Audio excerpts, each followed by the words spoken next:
मजे हुए खिलाड़ी की तरह से आजकल आप बैटिंग भी कर रहे हैं। कुछ सवालात हैं पूर्वांचल के हालात में। इससे पहले हम सियासत की बात करेंगे। सियासत में आप क्या वजह थी कि अखिलेश जी के साथ आप आए? कि वजह उत्तर प्रदेश की जनता बदलाव चाहती थी जी, और उस बदलाव में उत्तर प्रदेश में समाजवादी पार्टी ही शिकस्त देने की स्थिति में, बदलाव लाने की स्थिति में समाजवादी पार्टी ही हमको मिली। जनता की तरफ से भी ये बात आई कि आप समाजवादी पार्टी से समझौता कर लो और उत्तर प्रदेश में महंगाई से, भ्रष्टाचार से, जातिवार जनगणना कराने को लेकर, घरेलू बिजली के बिल माफ़ करने के सवाल पे, सामाजिक न्याय समिति की रिपोर्ट लागू करने के सवाल पे आप सरकार को बदल सकते हो। तो जनता के डिमांड पे हमने समाजवादी पार्टी से भागीदारी संकल्प मोर्चा समझौता किया। ये राजभर कितने सीटों पर आप जो है मतलब राजभर समाज के लोग प्रभावित करते हैं चुनाव को? देखिए, अगर राजभर की बात आती है 153 सीटें हैं, 12 से 22% वोट अकेले खाली भर का है। और हम यही नहीं हैं, जैसे जाति व्यवस्था में अगर बात करेंगे तो जैसे एक जाति है ब्राह्मण, पाड़े, दुबे, चौबे, छब्बे, त्रिपाठी, उपाध्याय हैं, लेकिन सब लोग हैं ब्राह्मण। उसी तरह हमारी कम्युनिटी है भर, आरक है, बिहार है, अर्कवंशी है, बंजारा है, बहेलिया है। ये हम तमाम जाति के लोग हैं, लेकिन सब लोग हैं भर। अब स्थिति आ गई है कि अभी पूर्वांचल में कहा जाता था, अब ज्यों हम सिद्धार्थनगर से शुरू करते हैं, मेरठ, मुरादाबाद तक, आपके नोएडा तक, फिर हम चलें अगर पश्चिम अलीगढ़, आगरा से लेकर के बुंदेलखंड तक हमारी बिरादरी के लोग हैं।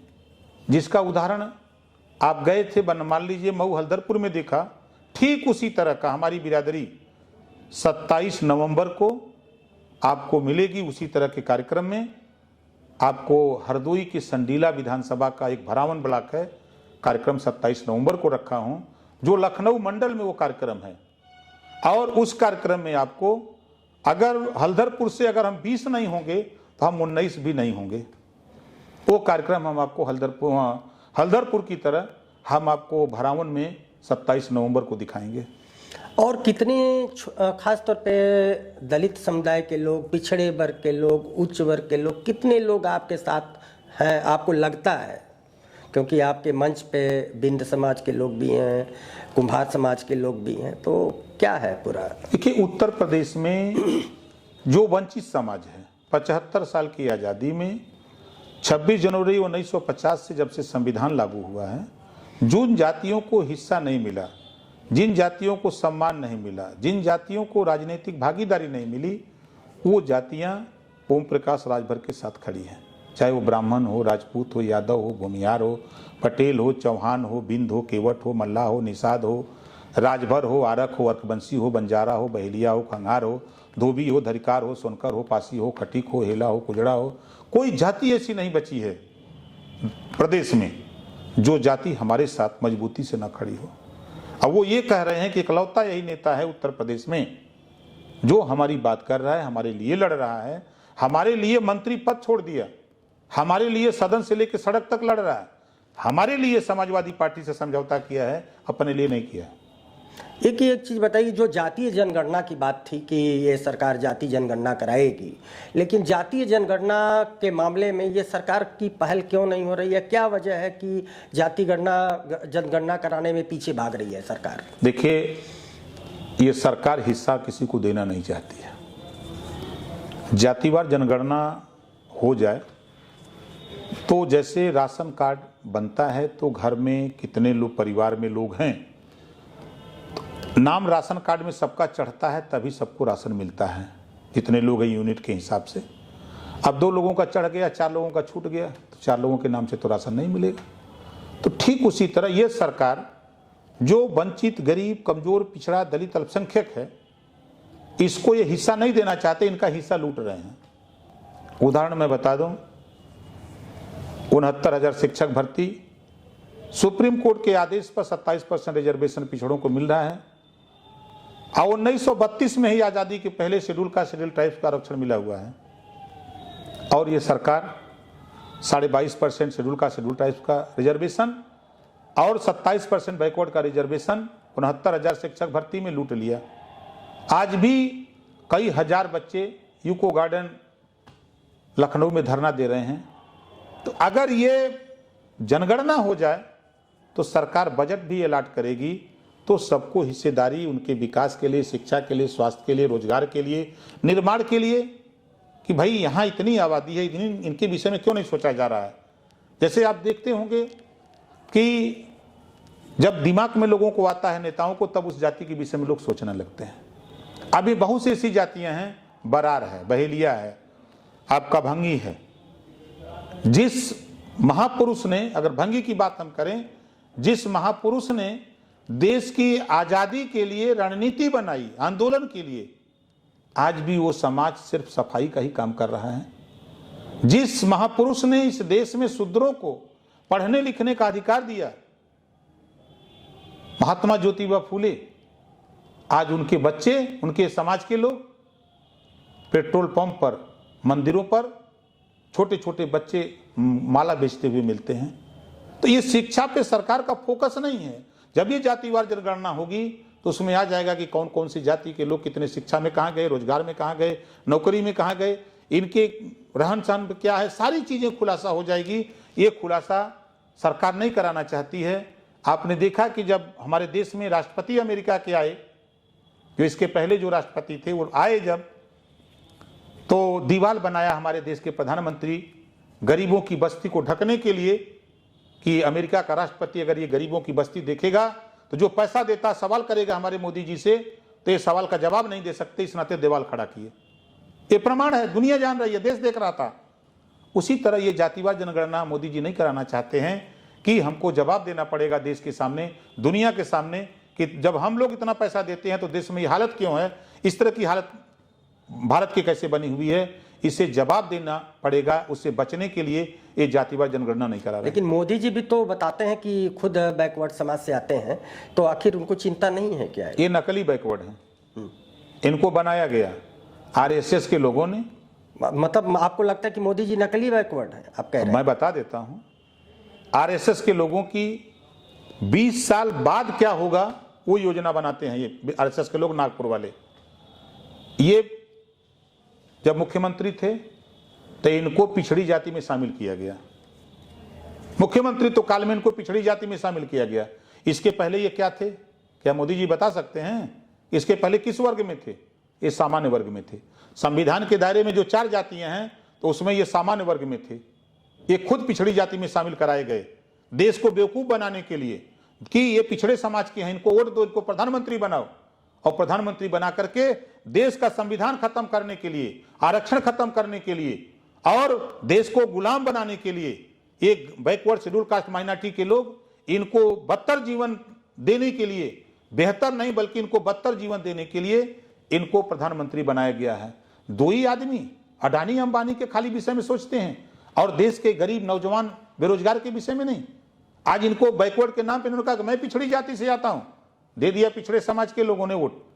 आप सामान्य जाति को 72 घंटे में 10% आरक्षण दे देते हो और 52% आबादी पिछड़ों की है। अगर आप वास्तव में पिछड़े होते, असली पिछड़े होते, तो आप पिछड़ों की 52% आबादी है, आप कानून बना करके 52% आरक्षण पिछड़ों को देते। लेकिन आपने यह साबित कर दिया कि 72 घंटे में सामान्य वर्ग को, गरीब सामान्य वर्ग को आरक्षण देकर के साबित कर दिया कि हम सामान्य वर्ग को बढ़ावा देने के लिए हैं, बैकवर्ड को हम बेवकूफ बनाने के लिए यहां बैठे हुए हैं। ये अभी अमित शाह आए थे और उन्होंने कहा कि सावरकर जी हिंदी के बहुत बड़े विद्वान हैं। इनकी जो ब्रांडिंग सावरकर जी की हो रही है और ख़ास तौर पे जो गांधी जी को गोली मारने वाला था उसकी ब्रांडिंग, क्या इसके पीछे क्या लगता है आपको? देखिए, भारतीय जनता पार्टी, इसकी प्रयोगशाला है नागपुर। भारतीय जनता पार्टी के नेताओं को ट्रेनिंग दी जाती है झूठ बोलने की, वहाँ से सीख के आते हैं, ये झूठ बोलते हैं। पूरा देश जानता है कि महात्मा गांधी को गोली मारने वाला नाथूराम गोडसे, पूरा देश, पूरी दुनिया जानता है कि सावरकर अंग्रेजों के सामने माफी मांगते थे। जब जब ये जेल जाने की बात कोई बात होती थी तब ये माफी मांग करके ये अंग्रेजों के साथ रहते थे, देश के साथ नहीं रहते थे। और उदाहरण मैं बता दूं, आपने आजमगढ़ का नाम लिया, हमारे गृह मंत्री माननीय गृह मंत्री अमित शाह जी, अभी इनका बयान चल रहा है सोशल मीडिया पर कि जब रावण सैया पर पड़ा हुआ था तो रामचंद्र जी ने भरत जी को भेजा, जाओ उससे ज्ञान लो। अब बताओ, ये तो पूरा रामायण खा गए, प्रमाण है, पूरा रामायण खा गए। अभी झूठ बोला आजमगढ़ में, शिलापट का उद्घाटन करने गए हैं यूनिवर्सिटी का, आजमगढ़ राज्य विश्वविद्यालय आजमगढ़ शिलापट पे लिखा है, भाषण क्या दे रहे हैं? योगी जी आप इसका नाम सुहेल देव विश्वविद्यालय करिएगा। मतलब जुमला, जिस तरह 15 लाख के सवाल पे जब पत्रकार पूछा कि आपने चुनाव के पहले बोला था कि 15-15 लाख देंगे, लोग इंतजार कर रहे हैं, तो अमित शाह ने कहा था कि हम लोग जुमला बोले थे वोट लेने के लिए, अपनी बात को वजन देने के लिए इसको बोला था। ये गरीब भी जानता है, आप भी जानते हो कि 15 लाख रुपया किसी खाते में नहीं आएगा। ये जुमला बोलने वाले लोग हैं, ये झूठ बोलने वाले लोग हैं, गुमराह करने वाले लोग हैं, ये समाज को बर्बाद करने वाले लोग हैं, देश को बेचने वाले लोग हैं। रेलवे बेच दिया, मोदी जी कहते थे सौगंध मुझे इस मिट्टी की, मैं देश नहीं बिकने दूंगा। रेलवे बेच दिया, बैंक बेच दिया, LIC बेच दिया, BSNL बेच दिया, कोयले की खदान बेच दिया, भाषण दिया हवाई जहाज वाले को हवाई चप्पल वाले को हवाई जहाज में चढ़ाऊंगा, हवाई जहाजें बेच दिया। अब क्या होगा? रेलवे में जनरल कोच लगती थी, गरीब उसमें बैठ करके अपना सफर कर लेता था, रेलवे में जनरल कोच ही हटा दिया। तो ये जो वादा करने वाले लोग हैं, ये झूठ बोलने वाले, 15 लाख का सपना दिखा करके 2 करोड़ नौकरी हर साल देने का वादा करके महंगाई कम करने के सवाल पे कम करने की बात की है। 400 गैस सिलेंडर था, उसको ले गए 1000, सरसों का तेल 50 रुपया से 200, अरहर की दाल 55 रुपया से ले गए बढ़ा करके 125, पेट्रोल 60 से ले गए 100 पार कर दिया, डीजल इन्होंने 55 रुपया से ले जाके 100 तक पहुंचा दिया। जो दिया सलाई 1 रुपया से 2 रुपया, प्लेटफॉर्म टिकट 5 रुपया से 50 रुपया, जो दूध डेली उपयोग सबके घर में होता है 30 रुपया था, वो 60 रुपया हो गया। हर सामान तो महंगा कर दिया। ये महंगाई कम करने की बात करके आए थे, 2 करोड़ नौजवानों को रोजगार देने की बात आए थे, किसानों का धन दुगुना करने की बात आए थे। मुझे तो याद आता है, एक पत्रकार ने अखिलेश यादव से पूछा कि आप मुख्यमंत्री थे तो आपकी सबसे अच्छी योजना कौन सी थी, कौन सी स्कीम आपने बनाया? तो उन्होंने कहा कि देखो, ये जो चौराहे पर 100 नंबर की गाड़ी खड़ी है, ये हमारी सबसे अच्छी योजना थी। क्या इसका काम क्या था? तो अखिलेश जी ने कहा कि देखो, जब कहीं कोई झंझट, तकरार, मारपीट, कोई बात होती थी तो 100 नंबर पर फोन करने पे गाड़ी वहां पहुंच जाती थी और उसको समाधान करने का प्रयास करती थी। अब ये बात योगी जी को पता लग गई, सुबह पेपर में पढ़ा तो चट योगी जी ने पत्रकारों को बुला लिया, पत्रकार पहुंच गए। तो पत्रकारों ने पूछा योगी जी से कि अखिलेश जी से पूछा गया कि आपकी सबसे अच्छी योजना कौन सी थी? अखिलेश जी ने तो कहा कि भाई, जो चौराहे पर 100 नंबर की गाड़ी खड़ी है वो हमारी देन है। कहीं भी कोई विवाद होता है, कोई समस्या होती है, उसके निजात के लिए वहां गाड़ी पहुंच जाती है। चट योगी जी ने क्या कहा कि जो चौराहे पर सांड खड़ा है वो हमारी देन है। पत्रकारों ने पूछा कि इसका क्या काम है? क्या किसानों का धन दुगुना करना, रात को किसानों की फसल चरना, उनकी फसल को नुकसान करना, ये इनका काम है, ये किसानों का धन दुगुना करेंगे। तो आपको लगता है कि ये चुनाव में किसान बदला लेगा? क्योंकि अगर देखा जाए तो पूर्वांचल के तमाम गांव में किसानों ने खेती बंद कर दी है और इतना बड़ा आतंक है, तो आपको लगता है कि ये आप इसको चुनावी मुद्दा बनाएंगे क्या? देखिए, हम लोग इस बात को आज कम से कम हम 3 साल से कह रहे हैं। आज आप उठा के देखिए, किसान रात को अपनी फसल उगोर रहा है। अन्ना पशु उत्तराखंड में बुंदेलखंड में पाए जाते थे और आज योगी जी ने पूरे उत्तर प्रदेश में फैला दिया किसानों का धन दुगुना करने के लिए। आज किसान दिन भर धान की कटाई पिटाई में लपटा हुआ है। रात को जो फसल खड़ी है या धान पीट करके रखे हैं तो रात भर डंडा लेके अगोर रहे हैं कि किसी तरह हो। तो किसान भी परेशान है। 3 कृषि बिल ले आए, पास किए हैं, उसके लिए 12 महीने से किसान धरने पे बैठा हुआ है, इनको पता नहीं लग रहा है। ये किसानों का धन दुगुना करने की बात करते हैं। जो डीएपी 1000 में मिलती थी 50 किलो, 5 किलो कम करके 1250 का दाम कर दिया डीएपी का। अभी एनपीके 265 रुपया दाम बढ़ा दिया। डीजल का दाम बढ़ने से जो किसान की जुताई 500 रुपया लगती थी, आज वो किसान की जुताई 800 बीघा हो गई। यही तो किसान परेशान है, वो समय का इंतजार कर रहा, महंगाई से निजात चाहता है, वो अपनी फसल को बचाना चाहता है। इनके जो कारनामे हैं, इन कारनामे से वो निजात चाहता है, तो किसान भी परेशान। जो नौजवान रोजगार के लिए इनके साथ गया, आज वो भी परेशान कि हमको रोजगार मिले, नौकरी मिले, ये उसके लिए किसान नौजवान परेशान। व्यापारी अपना व्यापार नहीं कर पा रहा है। पत्रकार सही बात कहने में हिचक रहा है कि कहीं मिड डे मील योजना की तरह जो पत्रकार सही बात दिखा दिया कि नमक और रोटी परोसी जा रही है, तो उसको जेल भेज दिया। उधर आपके नोएडा का एसपी कहा कि जिले बिक रहे हैं 60 लाख, 80 लाख, 70 लाख में, उसको सस्पेंड कर दिया। तो सच बात इनसे कोई कहता है तो उसको सजा मिलती है। तो डर बस भी कुछ ऐसे लोग हैं जो डर से बोल नहीं रहे हैं। जिस दिन आचार संहिता लगेगी उस दिन उत्तर प्रदेश में आंधी चलेगी और तूफान खड़ा होगा उत्तर प्रदेश सरकार को हटाने के लिए। एक चीज़ ये बताइए कि आपने कहा कि अभी देखिए पूर्वांचल में तमाम काले धान की खेती हो रही है, काले चावल की, मतलब काले धान की खेती है। आय दुगुना करने के लिए मोदी जी ने इसको बढ़ावा दिया, इस सरकार ने बढ़ावा दिया है और विदेशों में जा रहा है यहाँ का धान। क्या है आपका? फिर मैं कह रहा हूँ, दुनिया में 1 नंबर का झूठ बोलने वाला अगर कोई नेता है तो उसका नाम नरेंद्र मोदी जी है। फिर मैं कह रहा हूँ 15 लाख झूठ बोला, उसके पहले का जरा देख लीजिए। जब 2013 में वोट लेना था 14 के चुनाव का। लेकिन ये जो धान का सवाल है इस पे जरा मैं इसी बतिया को बता रहा हूं। इन्होंने कहा था ना कि हम भारत को सोने की चिड़िया बनाएंगे।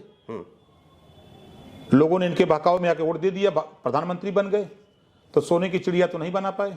फिर इन्होंने कहा कि विश्व गुरु बनाएंगे, फिर विश्व गुरु नहीं बना पाए। अब कह दिए कि आप जाओ आत्मनिर्भर बनो।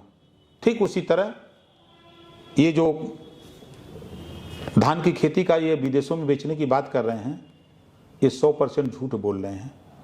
ये पहले तो जो अन्ना पशु टहल रहे हैं उसके लिए व्यवस्था करें। बना तो दिया इन्होंने, व्यवस्था बनाने की कोशिश किया, लेकिन हो क्या रहा है, वहाँ भी बगैर खाए मर रहे हैं पशु। वहाँ से भाग भाग करके डांक डांक करके लोग निकल जा रहे हैं। ये क्या कर रहे हैं? ये इनकी जबान में झूठ बोलने की मशीन एक तरह से है। ये झूठ बोलते हैं खूब। इनके झूठ बोलने में प्रदेश और देश की जनता अब समझ गई है, ये सब झूठ बोलने वाले लोग हैं। अब ये खुद समझा रहे हैं, ये जनता खुद है। हम तो आपसे कह रहा हूं, इनके झूठ को लेकर के अभी ये बंगाल गए थे तो बंगाल में एक नारा लगा था कि खेला हो बे, और उत्तर प्रदेश में आप देख लीजिएगा चुनाव आते आते इस उत्तर प्रदेश में खदेड़ा होबे का नारा लग जाएगा। अभी महाराजगंज में खाली भाजपा का विधायक गया, उसको जनता ने खदेड़ लिया। ये जो आप बता रहे हैं, अभी पिछली रैली में भी मैं गया था तो आपने ये मतलब कि शब्द कहा था कि खदेड़ा हुए। ये क्या है, इसका जरा डिटेल से बताइए क्योंकि यूपी की जनता ये जानना चाहती है, ये खदेड़ा है क्या? ये देखिए, कहाँ से ये आप पैदा किए हैं ये शब्द? नहीं, ये भारतीय जनता पार्टी के लोग जब गांव में जाकर के हम लोग सवाल करते हैं कि बताओ महंगाई, तो वो गुस्सा जाता है। वो ये कहता है कि गांव के देहात की औरतें कहती हैं, ये बाल हुआ तू जौन तो चला भागा यहाँ से, महंगाई, हम लोग यहाँ दाल नहीं बना पावत थी, चाय नहीं बन पावत हो, सब चीज महंग हो गल हो। जब हम बुजुर्गों से पूछते हैं तो वो हमको भगाने की बात करते हैं। तो उससे हमने देखा सीखा कि अब जब ये भारतीय जनता पार्टी के लोग जाएंगे तो जब जनता सवाल करेगी महंगाई का, जनता सवाल करेगी इनसे भ्रष्टाचार का, जनता सवाल करेगी बिजली बिल माफी के सवाल पे, जनता सवाल करेगी कि एक समान शिक्षा, अनिवार्य शिक्षा के जब सवाल शुरू करेगी तो भारतीय जनता पार्टी के लोग तिल मिलाएंगे। और जब ये तिल मिलाएंगे तो जनता भी तिल मिलाएगी, और जब जनता तिल मिलाएगी तो निश्चित है कि खदेड़ा हो बे। तो ये खदेड़ा है, मतलब ये खदेड़ा हो बे, जनता की तिल मिलाहट खदेड़ा है आपकी नज़र में। ये जो अभी धान खरीद का समय आ गया है, पूर्वांचल में बड़े पैमाने पर धान खरीद हो रही है, ये उत्तर प्रदेश में वाकई ये जो कहते हैं कि हम सबका धान खरीद लेते हैं, क्या मामला है, ये सच क्या है? ये 100% झूठ बोलते हैं। आप किसी धान क्रय केंद्र पर चले जाइए, 10 में जाइए तो शायद आपको एकाक जगह कोई धान खरीदते हुए मिलेगा। हम जहाँ बनारस रसड़ा रहते हैं वहाँ एक केंद्र है, ट्रैक्टर पर धान लाद लाद करके 8 दिन 6 दिन लोग किसान खड़ा रहता है। जब हम सुबह पहुँच जाते हैं कभी तो हम पूछते हैं कहा भैया कहा यहाँ टहल रहे हैं, आइए चाय पीजिए। जब बैठाता हूँ चाय पिलाता हूँ तो अपना दुखड़ा कहता है कि भैया कोई 9 दिन से बैठा है, ट्रैक्टर लेकर के किराए पर ट्रैक्टर ले आया हूँ, कोई 8 दिन से, कोई 6 दिन से, कोई 5 दिन से है। और यहाँ धान कहते हैं सरकार चिल्ला रही है कि सबका धान खरीदा जा रहा है और यहाँ धनवे नहीं ले रहे हैं, बंद करके देखो भागा हुआ है इनका जो है आदमी, आप भी कुछ करो। तो जब हम नंबर उपलब्ध करा के बात करते हैं तो कहा भैया कहाँ से खरीदें, जब सरकार पैसा नहीं दे रही तो हम क्या करें, हम कहाँ से इनको देंगे, हम अपना लात खाएं। इस नाते हम लोग बंद करके भाग गए हैं। ये बनारस के तरक्की के लिए खास तौर पे मोदी जी ने कहा कि मैंने बनारस 75,000 करोड़ रुपया बनारस पर इन्होंने कर लगाया है। क्या है ये 75,000 करोड़? दिखता है, देखिए इतना अच्छी बाबतपुर से बनारस तक की सड़क है, तो क्या मतलब कि आपको क्या लगता है, किस नज़र से आप देखते हैं मोदी जी के विकास को? देखिए, इन्होंने पहले नारा दिया कि गंगा माई बुलाई है, तो गंगा माई बुलाई हैं तो गंगा माई को साफ करने लगे और साफ करते करते पूरे देश का बजट खा गए, गंगा माई साफ नहीं हुई। अगर गंगा माई साफ हैं तो फिर नरेंद्र मोदी जी हों, चाहे योगी जी हों, चाहे जो भी भारतीय जनता पार्टी का नेता आता है तो गंगा माई का पानी क्यों नहीं पीता है?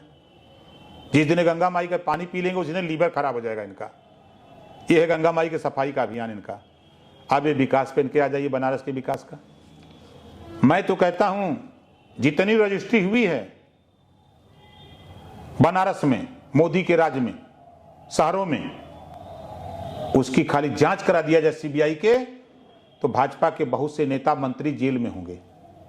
फर्जी खड़ा करा के फर्जी रजिस्ट्री हो गई, जमीन किसी के नाम से बैनामा किसी ने कर दिया, पैसा किसी ने बांट लिया, ये खेल हुआ है। और जहां तक बाबतपुर से बनारस के सवाल पर, ये प्रोजेक्ट मोदी जी का नहीं है, एक कांग्रेस के जमाने का ये प्रोजेक्ट है।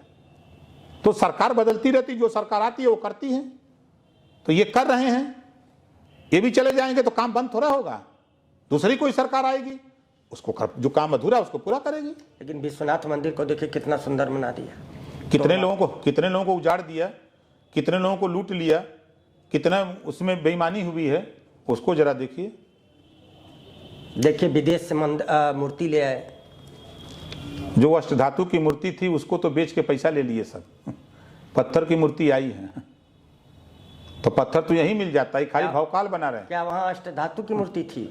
जो यहाँ से मूर्ति गई थी वो अष्टधातु की मूर्ति थी, और वहां से जो आई है वहां से नहीं आई है। यही सब भाजपाई झूठ बोलते हैं।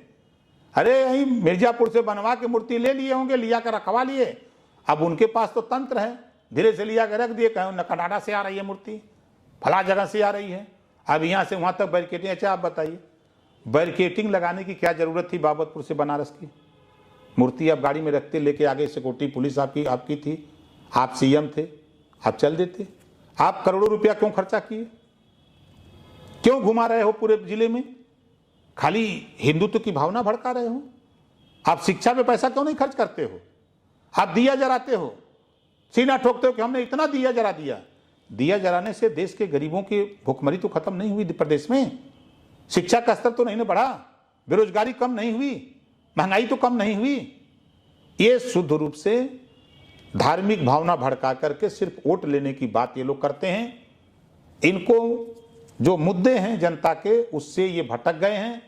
ये सिर्फ मुसलमान के खिलाफ बोलते हैं, पाकिस्तान के खिलाफ बोलते हैं और धर्म की भावना भड़का करके सिर्फ वोट की राजनीति करते हैं। एक और सवाल है कि आपके जन भागीदारी मोर्चा में बाबू सिंह कुशवाहा थे, क्या आपने इनको क्यों बाहर कर दिया? नहीं, हमने बाहर नहीं किया है, हमारी बात हो रही है। देखिए, जो हमारा मोर्चा था है, हमारे मोर्चे में 9 लोग हम लोग साथ में हैं अखिलेश जी के साथ। हमने सबसे, आज भी मैं कह रहा हूं कि आप 100 सीट जैसे ओवैसी जी मांगते हैं, आप 100 सीट अगर अखिलेश जी दे देंगे उनको तो वो क्या करेंगे? हमने कहा कि भाई 10 सीट आप ले लो, लड़ जाओ, 10 जीत जाओ। 100 अकेले लड़ करके एक को सीट नहीं जीतोगे। वही बात बाबू सिंह कुशवाहा से 40 सीट मांग रहे हैं और अखिलेश जी उनको 10 सीट देने को तैयार हैं। और ये भी कहा कि अगर और 2, 4, 5 लोग हों तो हम अपने सिंबल से लड़ा देंगे, आप अपना कैंडिडेट दे दो। तो उनका जिद है कि नहीं हमको 40 ही चाहिए, तो अब 40 नहीं दे रहे हैं, इस नाते साथ नहीं आ रहे हैं। क्या आपको लगता है कि ये भाजपा से इंटरनली इनका पैक्ट है? पिछले चुनाव में भी इस तरह की चीजें की थी। देखिए, हमारा अपना मानना है कि जो लोग भारतीय जनता पार्टी से त्रस्त हैं, भारतीय जनता पार्टी को सत्ता से बेदखल करना चाहते हैं, उनको समाजवादी पार्टी के साथ गठबंधन कर लेना चाहिए।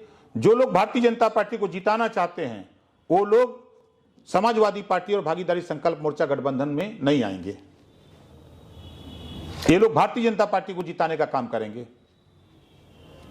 तो इसमें जन भागीदारी मोर्चा में कितने लोग, कितने दल हैं? 10 लोग हम लोग हो गए हैं। जैसे कौन? हमारा प्रेमचंद प्रजापति, बाबूराम पाल। की पार्टी का नाम भी बताइए। प्रेमचंद प्रजापति उनकी पार्टी है भागीदारी पार्टी, बाबूराम पाल राष्ट्र उदय पार्टी है, अनिल चौहान है जनता उन्नत पार्टी है, राम सागर बिंद है भारत माता पार्टी है, ओम प्रकाश राजभर हैं सुहेलदेव भारतीय समाज पार्टी है, आपके प्रेमचंद कश्यप हैं, उनकी पार्टी है वंचित समाज पार्टी। उसके बाद हैं सतीश बंजारा, उनकी पार्टी है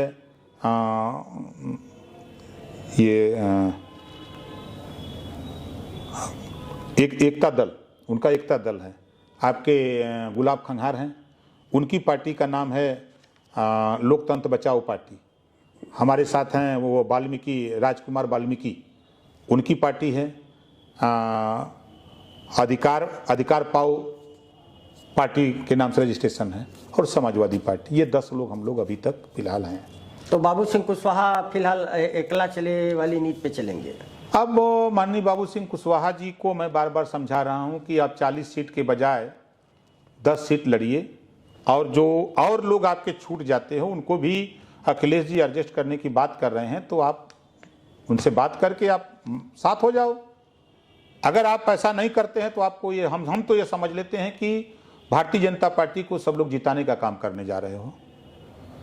अच्छा, ये आपकी पार्टी ने एक मुख्तार अंसारी को जब कहा कि आप ही ने कहा कि हम मुख्तार अंसारी को अपनी पार्टी से चुनाव लड़ाएंगे, उसके बाद पूर्वांचल की सियासत में एक उबाल आ गया कि अरे एक अपराधी को आपने खड़ा ले आ रहे हैं, तो क्या है? देखिए, जब हमारे गृह मंत्री के मंच पर 302 का अपराधी बैठता है, 120B का मुलजिम बैठता है, तो अपराधी नहीं कहा जाता है। और पूरे देश में अपराधियों की कोई जाति नहीं होती, लेकिन ये सरकार जाति और धर्म चिन्ह करके अपराधी घोषित करती है। बड़े बड़े माफिया प्रदेश में हैं, उनका नाम कभी नहीं आता है, खाली मुख्तार सरकार चिल्लाती है। हम अगर मुख्तार से मिल लिए, मुख्तार से बड़े बड़े पूरे देश में लोकसभा के अंदर आधे से ज़्यादा बड़े अपराधी प्रवृत्ति के लोग 302, 308, 307 ऐसे तमाम मुकदमे लिखे हुए हैं जो दिल्ली के पार्लियामेंट में हैं।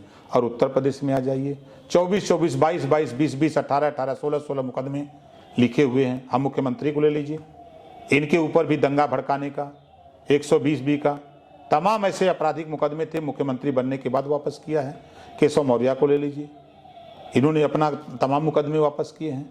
तो अगर ये चीज़ें हैं, मुख्तार अगर इस तरह का है तो वो जेल से 5 बार से MLA है, 3 बार लगातार 15 साल से प्रदेश की जनता जहाँ से चुनाव लड़ता है 3 बार से जेल के अंदर रह करके वो चुनाव जीतता है।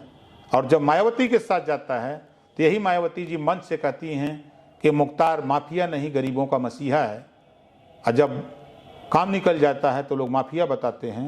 आज भी मैं आपके चैनल पे कह रहा हूँ कि वो 2 MLA वो अपने पार्टी से जीत जाए, 2 MLA हो जाए, अगर भारतीय जनता पार्टी को 2 MLA की जरूरत हो तो मुख्तार अंसारी को वो अपनी पार्टी में शामिल करा लेंगे। ऐसी भारतीय जनता पार्टी है जिसका नजीर महबूबा मुफ्ती अलगाववाद की राजनीति की बात करती है, देश से अलग होने की बात करती है, उससे समझौता करके कश्मीर में सरकार बीजेपी ने बनाई ना। तो हमारा मकसद है कि वो तो स्वतंत्र है, हमारा उनका पॉलिटिकल संबंध है, वो चाहे जहां से चुनाव लड़ेंगे हम उनकी मदद करेंगे। ये कहा जा रहा था कि जो रैली कराई थी उसमें मुख्तार ने पैसा दिया था, ये आरोप लगा था भाजपा। एक साइकिल चोर दूसरे को साइकिल चोर कहता है, वो हमारी पार्टी को क्यों बढ़ाएंगे? वो तो खुद पार्टी है उनकी। गाड़ी होती है और उस गाड़ी में वही चंदा देने वाले लोग बैठ के आते हैं। और जो कह रहे हैं लोग, उनकी छटपटाहट है, वो जान गए हैं कि अब पूर्वांचल से हमारा सफाया होने जा रहा है। अब ओम प्रकाश राजभर जो अभियान चला रहा है, उत्तर प्रदेश से भारतीय जनता पार्टी की विदाई होने जा रही है। अच्छा, ये शुक्रिया। आप हमें एक आखिरी सवाल बताइए कि आप पूर्वांचल की सियासत या जनता के नाम क्या संदेश देना चाहते हैं? हम प्रदेश की जनता से ये संदेश देना चाहता हूँ कि आज जो वर्तमान हालत है, आज उस हालत से निजात पाने के लिए, जैसे महंगाई से त्राहिमाम है, इससे छुटकारा चाहती है प्रदेश की जनता। घरेलू बिजली का बिल 5 साल लगातार माफ कराना चाहती है। एक समान अनिवार्य और फ्री शिक्षा चाहती है। सामाजिक न्याय समिति की रिपोर्ट लागू कराना चाहती है। गरीबों का इलाज फ्री में कराना चाहती है, बिना पैसे में इलाज कराना चाहती है। और प्रदेश में अमन चैन भाईचारा चाहती है। थाने पर जाने पर गरीब कमजोर वंचितों की सुनवाई हो, तो तत्काल 2022 का चुनाव में भारतीय जनता पार्टी को सत्ता से बेदखल करके समाजवादी पार्टी के राष्ट्रीय अध्यक्ष माननीय अखिलेश यादव जी को मुख्यमंत्री बनाकर इन सब उपलब्धियों को हासिल करें, ये मुद्दों को हासिल करें। हम भी वहां रहेंगे। हम प्रदेश की जनता से कहूंगा कि ओम प्रकाश राजभर पर भरोसा करो। तेरे लड़ाई के लिए मैंने मंत्री पद छोड़ा, तेरी लड़ाई सदन से लेकर सड़क तक ओम प्रकाश लड़ता है। आज तक कोई ऐसा नेता हमने नहीं देखा कि जो सदन से लेकर सड़क तक और मंत्री पद बाबा साहब डॉक्टर अम्बेडकर ने पहली बार लोकसभा में केंद्रीय मंत्रिमंडल से पिछड़े दलित अल्पसंख्यक के ऊपर हो रहे अन्याय अत्याचार के खिलाफ वहां इस्तीफा दिया था। दूसरे नंबर पर जब भारतीय जनता पार्टी ने पिछड़ों का हिस्सा लूटना शुरू किया, सामाजिक न्याय समिति की रिपोर्ट नहीं लागू किया, तो मैंने इस्तीफा दे दिया। इस नाते हम प्रदेशवासियों से कहना चाहूंगा, किसान हो, व्यापारी हो, नौजवान हो, पत्रकार हो, सबसे मैं कहना चाहता हूं, इस अहंकारी सरकार को, झूठ बोलने वाली सरकार को, महंगाई लादने वाली सरकार को जितने जल्दी हो इसकी विदाई करिए और उत्तर प्रदेश में अखिलेश जी को सीएम बना करके इससे निजात पाइए। एक आखिरी सवाल है कि ये जो लखीमपुर की जो घटना हुई थी, क्या आपको लगता है कि पुलिस अभियुक्तों को बचा रही है? पूरी उत्तर प्रदेश की सरकार बचाने में लगी थी। पूरा भी जांच हुई है। जांच में गृह राज्य मंत्री के बेटे के राइफल से गोली चलने की जांच रिपोर्ट आ गई है। उसके सहयोगी जो थे उनके बंदूकों से गोली निकलने की जो पुष्टि हो गई है जांच में। और गाड़ी में रह बैठ करके वो खुद 4 किसानों की हत्या करवाए, एक पत्रकार की हत्या हुई, उसके रिएक्शन में 9 लोग मारे गए। 5 दिन लगातार योगी सरकार उसको बचाती रही। 5 दिन जब सुप्रीम कोर्ट का डंडा चला है तब जाकर के ये सरकार हरकत में आई है। तब उसको दामाद की तरह बैठा करके चाय पिला के, मिठाई खिला के, नमकीन खिला करके उससे पूछा जा रहा था। फिर सुप्रीम कोर्ट ने जब डंडा उठाया तब उसकी गिरफ्तारी हुई है। गिरफ्तारी होने के बाद पूरी सरकार लगी। आज भी उसका जो अपराधी 1 नंबर का है, दूसरे उसके केंद्रीय गृह राज्य मंत्री, उसके खिलाफ भी मुकदमा है, उसको भी तत्काल गिरफ्तार करे। वो जांच की प्रभावित कर रहा है। ये पूर्ण रूप से सरकार उन अपराधियों को बचाने में लगी हुई है जो इस केस में इन्वॉल्व हैं। और ये शुद्ध रूप से किसानों के साथ, पत्रकारों के साथ और प्रदेश की जनता के साथ ये सरकार खिलवाड़ कर रही है। गरीब, कमजोर, वंचित, पिछड़ा, दलित अगर होता है तो सरकार तत्काल उसके खिलाफ कार्रवाई करती है। लेकिन जब भारतीय जनता पार्टी के लोग अपराध करते हैं तो सरकार उसको बचाने के लिए, लखीमपुर उसका 1 नंबर का उदाहरण, 2 नंबर का बलिया, पाल की हत्या होती है, दिन में अपराधी को गाड़ी में से उतरवा देती है भारतीय जनता पार्टी। जब पुलिस पकड़ के ले जाती है तो ऊपर से मुख्यमंत्री के ऑफिस से फोन जाता है कि उसको छोड़ दिया जाए, छोड़ देती है पुलिस। उसके बाद FIR उल्टे जो मरा है उसके नाम से FIR हो जाता है। ये है भारतीय जनता पार्टी का हाथरस की घटना। बेटी के साथ रेप होता है, 12 बजे उसकी लाश जला दी जाती है। अपराधी को बचाने में सरकार लग जाती है। चाहे बांदा की मामला हो, चाहे अलीगढ़ का मामला हो। अभी आप देखिए, एक अल्ताफ नाम के लड़के को आपने जेल थाने में उसको मार दिया गया, पुलिस ने मार दिया। जब मुसलमान मरेगा 5 लाख, चमार मरेगा 5 लाख, अहिर मरेगा 5 लाख, ठाकुर मरेगा 20 लाख, ब्राह्मण मरेगा 1 करोड़। नौकरी, अब आवास, ये भेदभाव यही है योगी की सरकार। यही सबका साथ सबका विकास की बात करती है।